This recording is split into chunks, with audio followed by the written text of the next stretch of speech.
Amanda's POV. Don't try to put a hand on me, Clarice. I am a Castellanos. No one hurts me and gets away with it. Tumawa lang ito. At sa tingin mo natatakot ako sa iyo? I am a Barrios. Kung mayaman ang pamilya ng mga Castellanos, ay mas mayaman ang pamilya namin. I immediately took a check inside my bag that made her stop from talking. I will buy your house in Tagaytay. That house that was in Romanes Village. Name your price. I will buy it. Gusto kong matawa na makita ko ang reaksyon ni Clarice. Gigil itong nakatingin sa akin. Don't try me, Clarice. I am distancing myself. Narinig at nakita mo kanina sa hotel kung paano ako lumayo kay Romano. Pero sino bang lumalapit sa akin? Sino bang humahabol? Humakbang akong muli at napaatras ulit ito. Pero nagkabunggo ang paa nito, kaya't natumba ito sa sahig. Oh my gosh! The Serb! Alam mo kung saan ang lugar ko ngayon sa buhay ni Romano. At ikaw? Sabi ko at bumaba ang tingin ko sa kanya habang nakangiti. Wala ka nang lugar sa buhay ni Romano, pero pumapapel ka pa na akala mo girlfriend ka. Bruha ka, Amanda! Hindi ka nababalikan ni Romano because you made him look like a fool. Hindi ka na niya mahal dahil sa panulokong ginawa mo. Pumalakpak ako sa harap nito. I am aware of what I did. Pero bakit ganun, Clarice? Pinupuntahan ako ni Romano. Bakit sinabi niya sa akin kanina na mahal niya ako? Sinong paniniwalaan ko sa inyong dalawa? Nakita ko na nangilid ang mga luha nito. Look who's pathetic now. Imbis na ako ang mainis at matakot, pero bakit? Mukhang ikaw ang hindi mapakali at sobrang takot na takot. Pinapatawa mo ko, Clarice. Pagkasabi ko noon, ay hinagis ko sa harapan nito ang tseke at tinalikuran nito. Pero bago ako umalis sa pool area, ay narinig kong sumigaw si Clarice. Ang pesteng babaeng yon. Anong akala niya sa akin? Hindi marunong lumaban? Nilapitan ko na ang mga magulang ko at nagpaalam na sa kanila. Paalis na rin sila. Gustuhin ko man na makausap pa si Daddy ay hindi ko na itinuloy dahil sa pagod rin na nararamdaman ng katawan ko. Nagpaalam na rin ako sa mag-asawang sa Avedra at sa silid na ako ni Tess tumuloy. Nag-usap kami at ikinwento ko sa kanya na nagkasagutan kami ni Clarice sa may pool area. Tuwang-tuwa naman ito nang malaman ng mga sinabi ko. Sinabi pa nito na kung nandoon daw siya ay hindi lang yun ang matitikman ng babae. But honestly, naawa ako kay Clarice. She looks so pathetic. Akala ko noon ay mabait, pero may itinatago palang hindi magandang pag-uugali. Kinabukasan ay maaga akong nagising. I went to the venue and saw my employees. Tapos na ang mga ito sa pagliligpit ng mga gamit. Sinabi ko rin na maaaring 3 to 5 days ako mawawala dahil magbabakasyon ng family namin. Maaga rin umalis si Tess ng Pampanga. Nang bumalik ako sa silid ko, ay nakarinig ako ng mga katok. Binuksan ko yon at nakita ko si Luther. Nakaligo na ito at nakabihis na. Ang porma ah? Sabi ko. Kinuha nito ang aking gamit at lumabas na kami. Ilang araw nga, kaunti lang ang mga damit na dala ko. Bakit biglaan kasi? Tanong ko sa kanya. Mas okay kapag biglaan, natutuloy. Sagot naman niya sa akin. Pero naririnig ko na nga ang usapan ng mga magulang namin tungkol sa pagpaplano na magbabakasyon ng aming pamilya. Pwede ka matulog sa biyahe, Amanda. Ani Luther sa akin na makita niya na humikab ako. Sa daldal kasi ni Tess ay anong oras na rin ako nakatulog. Tapos maaga rin ako nagising dahil nga umuwi na rin ito. Na makaalis kami sa venue ay napatingin ako sa labas ng bintana. Luther? Yes? My dad told me something last night about Romano. Nakatingin lang ako sa bintana habang nagsasalita.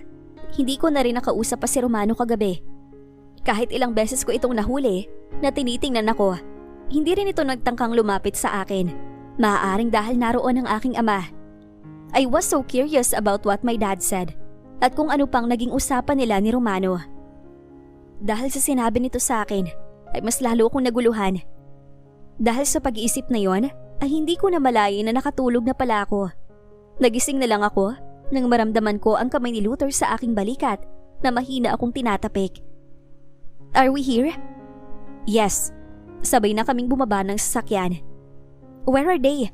Bakit parang tayo pa lang? Nasaan sina tito at tita? And my parents? Tanong ko kay Luther habang naglalakad kami papunta sa daungan. Inalalayan niya ako upang makasakay sa yacht. It was huge. Parang hindi naman ito yung mga yacht na para sa mga turista. Napatingin ako sa mga katabing yacht na naroon. Ibang-iba. Maybe because our family are rich. O baka naman kay Tito Royce ito. Napaaga lang tayo, Amanda. Pero susunod rin sila mamaya. Anito at iniabot sa akin ang bag ko. Wait for me here. Kukunin ko lang ang gamit ko. Libutin mo muna ang loob ng yacht. Tumango ako sa sinabi ni Luther at naglakad nga ako at inilibot ang malaking yate na ito hanggang sa mapunta ako sa harapan. Wow, ngayon lang ako ulit nakasakay sa yate. Pero malaki ang isang to. I think this is... Wait.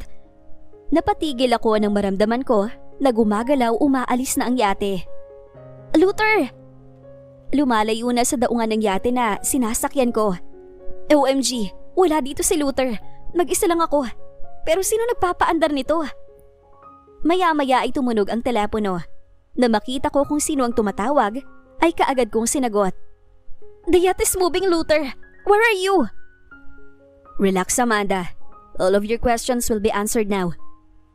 What? Tanong ko. Enjoy. Magsasalita pa lang sana ako pero naputol na ang tawag. Napapadyak ako at sinubukan na tawagan si Luther ngunit cannot be reached na ang cellphone nito. Nang mapatingin ako sa daungan ay hindi pa ganoon kalayo ang sinasakyan kong yate. Malalim akong huminga. Kaya kong lumangoy. I can go back if I would jump and... Don't you dare do that, Amanda. Mabilis akong napalingon nang marinig ko ang boses na iyon. Kulang ang salitang gulat para maipaliwanag kung anong nararamdaman ko ngayon. Romano? He was looking at me with a serious face. Anong ginagawa mo dito? Humakbang ito palapit sa akin. Ako naman ay parang natulos sa kinatatayuan ko at hindi makagalaw upang lumayo. Nakatingin lang ako sa kanya hanggang sa nasa harapan ko na siya. Romano's hand went on my waist and pulled me closer. What? Ngumisi ito. Hindi ka na makakatakas sa akin ngayon, Amanda. Romano's POV. Pagkatapos nung sabihin sa akin ni Luther na gusto nito si Amanda, ay hindi na ako nag-aksaya pa ng panahon. Kaagad kong tinungo ang kumpanya ni Eduardo Castellanos, ang ama ni Amanda. Mr. Saavedra, may susunod na meeting pa po si Mr. Castellanos sa... Linda, let him in. Nang makapasok ako ay sinalubong ako ng seryosong tingin ng matanda. Tumayo ito at pagkatapos ay lumapit sa akin habang ang mga kamay nito ay nasa magkabilang bulsa. My daughter got into an accident, Romano. Sir, hindi na ako natapos sa pagsasalita nang umigas ang kamao nito at tumama iyon sa aking muka. I deserve that punch. I know I deserve it. Baka magising ka, Mr. Saavedra. Nagkamali ang anak ko. Takot yun sa commitment, kaya niya nagawa na lokohin ka. Pero alam ko na ang mali ay mali, kaya hinayaan ko na humingi ng tawad sa'yo. Pero ano to, Romano? Does she need to put her life at risk para lang mapatawad mo? Kaisa-isang anak ko na babae si Amanda. At ikaw ang napili ko na mapangasawa niya dahil malaki ang tiwala ko sa'yo. Do you know that my daughter still defended you after she had an accident? Natakot na idadamay ko pang kumpanya mo dahil sa galit ko sa'yo. Lahat kami kinausap niya. Mahal na mahal ka. Pero ganun ba kahirap magpatawad, Romano? I'm sorry, Mr. Saavedra. Mahal na mahal ka ng anak ko, pero may hangganan rin ang pagmamahal na yon. Nakaramdam ako ng takot sa sinabi ni Mr. Castellanos. I'm sorry, Dad. My anger took over me. Mahal na mahal ko pa rin po si Amanda. Sobrang mahal ko siya at handa akong gawin ang lahat para sa kanya ngayon. But right now, she's moving on, Mr. Saavedra. She wanted to forget you at siguro alam mo na rin na engaged ang aking anak kay Luther. They are close and my daughter might fall for him. But I will still give you your last chance, Romano. Parehas kayo nagkamali. Hindi ako magiging unfair sa'yo. Kaagad akong nabuhayan sa sinabi nito sa akin. Kailangan kong makuha muli ang loob nito at ang pagsang-ayon nito bago ko muling lapitan si Amanda. Thank you, Mr. Castellanos. Pero hindi mo maaaring lapitan ang anak ko at kausapin hanggat hindi ito ang tumatalikod sa engagement nila ni Luther. Sa oras na siyang pumutol sa engagement, ay maaari mo na siyang lapitan at makausap. Nagsalubong ang mga kilay ko dahil sa sinabi ng matanda. Paano ko makakagawa ng paraan para maging maayos ang relasyon namin ni Amanda kung hindi ko ito maaaring lapitan at kausapin? Paano na kung hindi tumalikod si Amanda? Paano kung mahulog ang loob nito kay Luther? But what if she falls for my brother? Tanong ko. Then that's not my problem, Romano. Problema mo yon. Wala na akong nagawa kung hindi ang sumang-ayon sa gusto ng ama ni Amanda. Nagpapasalamat na lang rin ako dahil may pagkakataon pa rin ako para sa aming dalawa. Dad, why didn't you attend? Hey, you are Romano, right? Kaagad akong napalingon sa nagsalita. Nakilala ko kaagad ang tatlong lalaki na pumasok. Sa gilid ng aking mga mata ay nakita kong napahilot sa kanyang sentido ang matandang Castellanos. Ezekiel, si Romano to hindi ba? Tanong ng isa. Nagsalita na ako dahil mukhang hinihintay rin nila ang sasabihin ko. Yes, I'm Romano Saavedra. Hindi ko natapos ang sasabihin ko nang mabilis na maglakad si Edison palapit sa akin at sinuntok ako sa muka. Sa lakas noon ay bumagsak ako sa sahig. Sumunod na lumapit sa akin ay si Ezekiel. Kinuwelyuhan niya ako at itinayo pagkatapos ay sinuntok rin. Teka, ako pa. Sabi naman ni Ellie. At ito naman ang sumuntok sa akin. Walang hiya ka, Romano. Nagpapasalamat na nga ako at may balak na mag-asawa si Amanda. Tapos ganito pang nangyari. Alam namin na may saltik ang kapatid namin. Pero mabait yun at mapagmahal. Sigaw sa akin ni Ellie. Napangiti ako at pinalis ang dugo sa gilid ng aking labi. I know, she's kind. Alam ko rin na sobrang mapagmahal niya. Sagot ko habang nakatingala at nakatingin sa mga kapatid ni Amanda. I love her. Mahal na mahal ko ang kapatid ninyo. Paisa pa nga. Sabi ni Ellie at nilapitan ako at muling sinuntok. Hindi ako umiwas o nanlaban. Tinanggap ko ang mga suntok nila. Ngayon, Romano, babantayan ka namin. Kaya kailangan mo na tumino. Inilahad sa akin ni Ezekiel ang kanyang kamay at ganoon na rin si Edison. Na makaharap ko ang pamilya ni Amanda ay yumuko ako sa kanila. I am sorry for hurting her. Wala nang susunod. Sisiguruhin ko na hindi na siya masasaktan. Aba, bawiin mo muna doon sa kapatid mong si Luther. At nung nakaraang gabi ay magkasama sila sa Tagaytay. Madaling araw na yon, tapos palaging pinupuntahan ni Luther sa flower shop si Amanda. Paano ka na lang kapag nakamove on si Amanda at hindi tumalikod sa engagement? Kawawa ka naman. Sabi ni Ellie. That will never happen. Madiin kong sabi. Hindi ko hahayaan mangyari yon. Alam ko na hindi ganun kadali mawawala ang pagmamahal sa akin ni Amanda. Wow, confident ka naman, bro. Sabat naman ni Ellie. Alam ko na mahal niya rin ako. At maaaring nabanggit niya yun sa inyo. But I am not using her love kung bakit hindi ko siya kaagad pinatawad ng ilang beses siyang pumunta sa bahay ko. My anger took over me na pinagsisisihan ko ng sobra. Tumangutango ang tatlo. Nang lumapit sa akin muli si Edison, ay hinawakan niya ako sa balikat. Humigpit ang hawak nito doon. Napatingin ako kay Mr. Castellanos na nakahalukip-kip at nakatingin rin sa amin. But this is what we want to know. Gustong-gusto naming malaman na magkakapatid, lalo na si Dad. What is it? Tanong ko. Dad, tumalikod ito sa akin. Ay peste, ikaw nga magtanong, Ellie. Baka hindi ko makayang isasagot, basta pa ko ulit. Si Ellie ang humarap sa akin. We want to know if you and Amanda already did it. Kung may nangyari na ba sa inyo ng aming kapatid? Tanong nito sa akin. Yes. Diretsong sagot ko sa kanila. Abat, pesting to talaga. Pinigilan ni Ellie at ni Edison si Ezekiel nang susugurin ako nito. Nakala ko ay tapos na ang pagsuntok nila sa akin. Ngunit nagulat ako nang si Mr. Castellanos ang huling gumawa nun. How many times? Sigaw nito na ikinangwiwi ko. Pagkatapos kong makausap si Mr. Castellanos, pati na ang tatlong mga kapatid ni Amanda, ay palihim ko itong pinupuntahan sa bahay ng mga magulang nito. There were times that her father saw me outside their house. Pero tinatanguan lamang ako. Ilang araw akong pabalik-balik sa bahay ng mga Castellanos. Nagbabaka sakali na lumabas si Amanda at makita ko. Hanggang sa isang umaga, may sasakyan na dumating at huminto sa tapat nila. May babaeng kulay pink ang buhok na bumaba at pumasok sa loob ng bahay. Ilang sandali ay nakita ko na kasama na nito si Amanda. Kaagad ko silang sinundan. I followed her the whole day. Nalaman ko na kaibigan pala nito ang kasama nito. Nagpapasalamat ako sa kaibigan nitong iyon dahil kahit papaano ay nakita ko ang ngiti ni Amanda sa araw na ito. They went to a salon. Paglabas ay nakita ko ang iba na ang kulay ng buhok nito. Bumagay kay Amanda pero hindi ko gusto. Her new look would attract men. Sa isipin pa lang na iyon na may titingin rito na ibang lalaki ay nakakaramdam na ako ng galit. Maya-maya ay kaagad nagsalubong ang mga kilay ko dahil sa isang bar nagtungo sina Amanda. Damn, bakit dito? After I parked my car, I went inside the bar immediately. The bar was so crowded. Napakaraming mga tao at napakaingay. Where is she? Nilibot ko ang ibaba ng bar, ngunit hindi ko ito makita. Nang mapatingin ako sa itaas ay umakyat ako. Wala rin ito doon. The people here are dancing wildly. Marami na rin ang lasing. At kahit saan ako mapatingin, ay puro mga may ginagawa ng kakaiba ang mga nakikita ko. I looked down and scanned the place. Nang mapagawi ang mga mata ko sa may gitna at nang makita ko si Amanda, ay napamura ako. A man was in front of her and trying to hug her.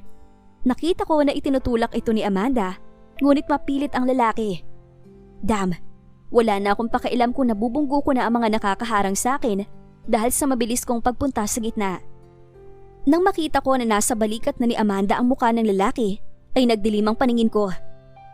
Walang hiya ka? Who are you?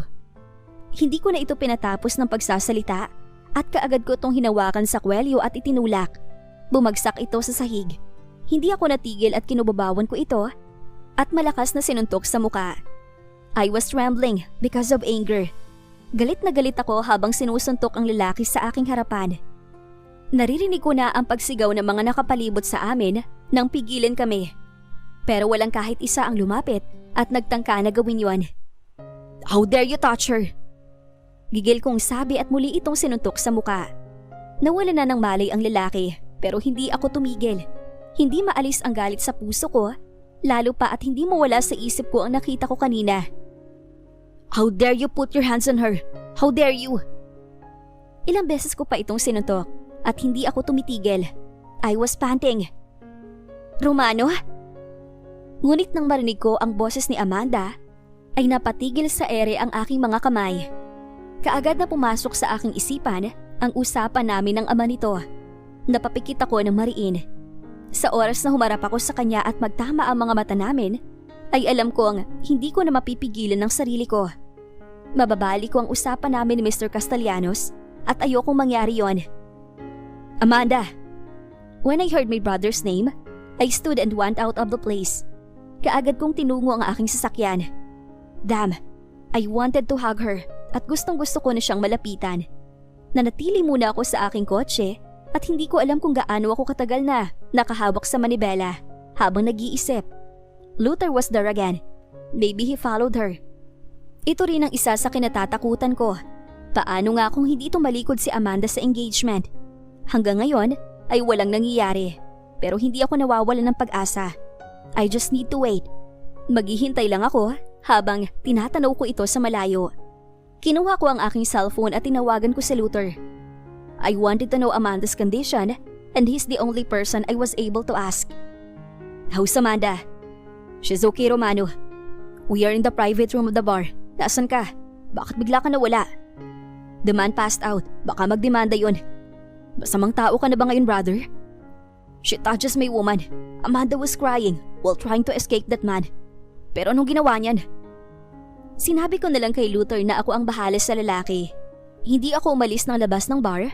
I was waiting for them to go out. Umabot ng isang oras ay nakita ko nga na lumabas na sila. Nakita ko rin si Isaac. Nakatingin lang ako hanggang sa pumasok na si Amanda at ang kaibigan nito sa sasakyan. Si Isaac ang maghahatid sa kanila. When I saw Luther went on the window and talked to Amanda, mahigpit kong nahawakan ang manibela ng sasakyan ko. Ang inis ko kay Luther ay mas nadaragdagan, lalo pa at palagi na lang itong malapit kay Amanda. Nang makaalis ang sasakyan ay naglakad si Luther. He was walking towards my direction. Napaismid ako. I knew it. Imposibleng hindi nito mapansin ang sasakyan ko. Bumaba ako at hinarap ito. Why are you here? Sinusundan mo ba si Amanda? That's none of your business, Luther. Ngumiti lang ito at pagkatapos ay sumandal sa aking sasakyan. I was just looking at him. Ang inis ko ay lalo pang umuusbong dahil sa pagiging malapit nito sa babaeng mahal ko. Alam nitong mahal na mahal ko pa rin si Amanda. Pero narito si Luther at sinusubukan talaga ang pasensya ko. Malalaman mo lang talagang halaga ng isang tao kapag nawala na sa'yo at pagmamay-ari na ng iba. Ani Luther sa akin. Kaagad akong lumapit rito at kinuwelihan ko siya. Pero nakangiti lang ito sa akin na para bang wala lang sa kanyang ginawa ko. Hindi mo siya pagmamay-ari, Luther. Nasa tabi mo pero hindi sa'yo. Sa akin si Amanda at kukunin ko siya pabalik. Ako ang mahal niya at hindi ikaw. Those were the last words I said to my brother before I left. Nang makarating ako sa aking bahay, ay kinuha ko ang aking cellphone at tinawagan ko si Isaac. Bud, may kailangan ka? I just want to ask if Amanda went home safe. Ito ang naghatid, kaya't siya ang tinawagan ko. Isa pa, nais ko rin na makuha ang numero ni Amanda. I wanted to hear her voice, kahit sandali lang. Alam kong labag ito sa napag-usapan, pero kahit boses lang, ay nais kong marinig. She's fine, bud. Naihitid ko na sa bahay. Huwag ka na mag-alala. Ikaw ang kamusta? Peste ka? Napangiti ako sa sinabi ni Isaac. Hindi ko inaasahan na magiging ganito pa rin sa dati ang pakikitungo nito sa akin pagkatapos ng ginawa ko. I'm still sorry for what I did, Isaac. Hindi ko yun dapat ginawa sa'yo dahil kaibigan kita. Dadala ko na matinding galit sa pag-aakala na ikaw ang dahilan kung bakit ako iniwan ni Mandy. It's okay, bud. It's okay. I understand. Ikaw ang inaalala ko nun dahil alam ko ang ginawa ng pinsan ko. What Amanda did was very wrong. Pero okay na ba kayo ngayon? Bakit si Luther ng fiancé niya? Sila na bang ikakasal? Magulo pa, pero inaayos ko na. Pwede ba akong humingi ng pabor? Can I get her number? Sumang-ayon naman si Isaac at wala pang ilang segundo ay nakuha ko na ang numero ni Amanda. Nakatingin lang ako doon at iniisip kung itutuloy ba na tawagan ko ito. Mr. Castellanos would get mad at me for this. Ilang beses na akong napabuntong hininga habang nakatingin sa numero. Pero hindi ko pa rin yun tinatawagan hanggang sa mag-ring ang cellphone ko at makita doon ang pangalan ni Mr. Castellanos. Damn, naramdaman ba nito na tatawagan ko ang anak niya? Hello, Mr. Castellanos? Romano, I heard what happened in the bar. Nagkausap kami ng anak ko. I am sorry if I lose my... Thank you for saving my daughter. Nandito na siya sa bahay and she's safe. Thank you, Romano. That's the only thing I can do for her, Mr. Castellanos. Pero hindi ko siya nilapitan o kinausap. When I heard her call my name, I went out of the bar immediately. Tutuparin ko pa rin po ang pinag-usapan natin. Hanggang ngayon ay wala pa ring usapang nagaganap tungkol sa engagement ni Luther at Amanda. Kahit isa sa kanila ay walang tumatalikod. Hindi ko alam kung hanggang kailan pa ako makakapaghintay. Eduardo, si Romano ba yan? I heard another voice. Pakisabi ay nailagay ko na sa silid ni Amanda mga chocolates. Napangiti ako sa narinig. I bought the chocolates early in the morning. Hindi pa man umaalis sina Amanda at ang kaibigan nito sa bahay, iaabot ko sana sa guard. Ngunit nakita ko ni Mrs. Castellanos. Sinabi nito sa akin na ito nang bahala. Nang matapos ang tawag ay huminga ako ng malalim. Naglakad ako pabalik-balik habang nakatingin pa rin sa numero ni Amanda. I just want to hear her voice. Yun lang. Kaagad ko nang pinindot ang call button. Hello? Hello? Sino to? I miss you so much, Amanda. Pagkabanggit ko ng pangalan nito, ay wala na akong narinig sa kabilang linya. Akala ko ay na-off ang tawag, kaya tinitingnan ko sana ang screen ng cellphone ko. Pero narinig ko na, tinawag nito ang pangalan ko. Romano? Alam kong paglabag ito sa napag-usapan namin ni Mr. Castellanos. Pero hindi ko na matiis, kahit sandali lang. Kahit sandali na marinig ko ang boses ni Amanda. Romano? Hello? Amanda, are you okay? I was so worried. Sobra ang pag-aalala ko. I am okay. Thank you. Thank you for saving me earlier. Ikaw, nasan ka? Nakauwi ka na ba? I am okay, Amanda. Don't worry about me. Nakauwi na ako. Ikaw ang inaalala ko. Are you sure that you are okay? Pero hindi na ako nakakuha pa ng sagot dahil nawala na ito sa kabilang linya. Sinubukan ko siyang tawagan ulit pero cannot be reached na ang cellphone nito. Bigla kong naalala ang usapan namin ng ama nito. Ang sabi mo, Romano, pakikinggan mo lang ang boses. You talked a lot at kung hindi pa naputol ang tawag, ay baka tumagal pa ang pag-uusap na yon. I removed my SIM card and changed into a new one. Tiyak na hindi ko mapipigil ng sarili ko na tawagan ulit ito, kaya't nagpalit na lang ako ng SIM card. Sa kabilang banda, kinabukasan ay pumunta naman ako sa Batangas dahil tumawag sa aking sekretarya si Mr. Barrios at sinabi na nais ako nitong kausapin. I can't contact you, Romano. Anito sa akin. We are here at a restaurant in Batangas. I'm sorry, I was busy this past few days, Mr. Barrios. Ano bang nais mong pag-usapan natin? Tungkol ba to sa negosyo? Naghahabol ako ng oras dahil pupunta pa ako sa kumpanya ko upang tapusin ang mga naiwan kong trabaho. Oh no, I just wanted to set this meeting to ask if what happened to you. Nag-aalala rin si Clarice dahil hindi kanya matawagan. Doon nagsalubong ang mga kilay ko. Bago pa ako makapagsalita, ay nakita ko naglalakad na palapit sa amin si Clarice. Humawak ito sa balikat ng kanyang ama. Nang tumayo si Mr. Barrios at pumalit sa upuan ni Clarice, ay napaliw ako ng tingin. Maiwan ko na kayong dalawa, Romano. Nakangiting sabi nito sa akin bago ito umalis. Clarice, oh, the food is here. Let's eat first, Rome. Anito at pagkatapos ay nakangiti na inilagay sa aking harapan ng pagkain. We will talk after this. Seryoso kong sabi. Tumango siya sa akin. Nagsimula akong kumain at ginoon rin siya. Alam ko na may gusto sa akin si Clarice at hanggang ngayon ay sinusubukan pa rin ito na makuha ang loob ko. Pero kailangan itong maintindihan na tama na. Wala siyang mapapala sa akin. I love you, Rome. Matagal na. Alam mo naman, diba? Hindi ba pwedeng ako na lang? Niloko ka naman ng babaeng yon. She doesn't deserve your love. Siguradong lolokohin ka lang niya ulit. Napapikit ako ng mariin dahil sinabi nito sa akin. Clarice, wala pa si Amanda. Ay alam mo ng sagot ko, hindi ba? Kahit na. Kaya nga naghintay ako dahil nagbabaka sakali ako na baka magustuhan mo rin ako. Kaya nga rin lumapit ako sa village ko saan ka nakatira para mas mapalapit sa'yo. That's your decision, Clarice. I never told you to do that for me. Kahit kailan ay hindi kita pinaasa. I only see you as a friend. I also respect your father. That's why even after you tried to get my attention, using him, I am still talking to you. Maya-maya ay tumayo ako. Stop this, Clarice. Mahal na mahal ko si Amanda. Kahit pinagmukha kang baliw? Kahit pinaglaruan ka? I don't care about what happened to us, Clarice. Wala akong pakialam. Nakita kong pinalis nito ang luha nito. Nang maglakad ako paalis ay narinig ko pang sinabi niya. I will not stop. Mamahalin mo rin ako, Romano. Makukuha rin kita. Pagkatapos ng pag-uusap na yun sa restaurant, ay tinungo ko na ang aking kumpanya. Sumasama ang pakiramdam ko dahil sa mga nangyayari. Nagsimula ako magtrabaho at muli ay hindi ko na namalayan ang oras. I feel that my body would collapse at maaaring sa pagod at puyat. Miss Sales, uwi ako na maaga ngayon para magpahinga. Kung magka-problema ay tawagan mo ko. Okay po, sir. Mag-iingat po kayo. 2:00 ng hapon ay nasa bahay na ako. Manang, pahingi nga po ko ng tubig. Eto na po, sir. Kinuha ko ang tubig at kaagad na ininom iyon.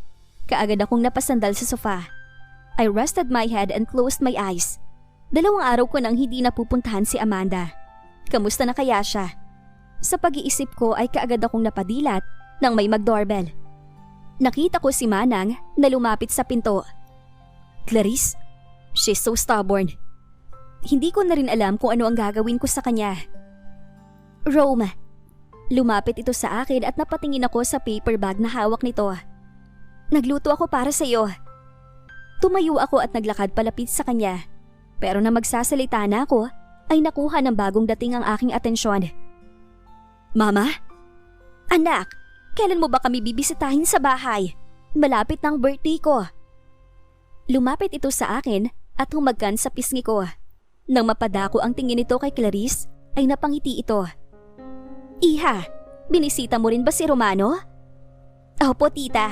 Ipinagluto ko po siya. I don't like where is this going. You are so sweet, Iha. Malapit ng birthday ko. I'll plan a dinner with my family tomorrow night. Sumama ka kay Romano, ha? Ma, you know that... Anak, hinihindan mo pa ba ako?